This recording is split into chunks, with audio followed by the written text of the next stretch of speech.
Leo kulikuwa na mchezo wa Young Africans dhidi ya Cosmopolitan, mchezo wa CRDB Cup, mchezo ambao umefanyika KMC Complex.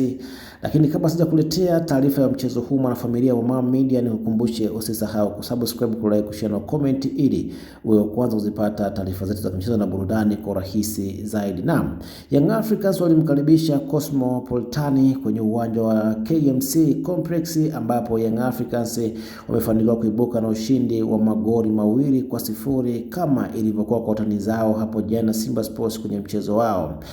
Young Africans waliweka wachezaji wengi wapya kwenye mchezo wa leo ambao hawajazoea kucheza kwenye senior team, ambao hawako kwenye first 11 kiufupi, lakini story kubwa ni kuhusiana na mchezaji mpya ambaye amesajiliwa katika dirisha dogo na alikuwa wa mwisho kutambulishwa, tukimzungumzia Buba. Hile ameanza mchezo wake wa kwanza na ameingia kambani, kwa maana kwamba mchezo wa kwanza ameanza na goli katika uzi wa Young Africans. Bila shaka inamtengenezea confidence kwake, kwa sababu mchezo wa kwanza anapata goli, maana anatengeneza na hali ya kujiamini katika klabu hiyo, ili wakati mwingine akipata nafasi anaweza akafanya vizuri zaidi ya leo, licha kuwa mchezo ulikuwa mdogo, kwa sababu Cosmo ni timu ndogo. Kwa hiyo imempa nafasi nzuri yeye kwa ajili ya kuonesha kitu ili aendelee kuaminika na mashabiki, lakini pia na benchi la ufundi. Lakini yote kwa yote ni kwamba Buba ameanza vyema kabisa katika uzi wa Young Africans, ambapo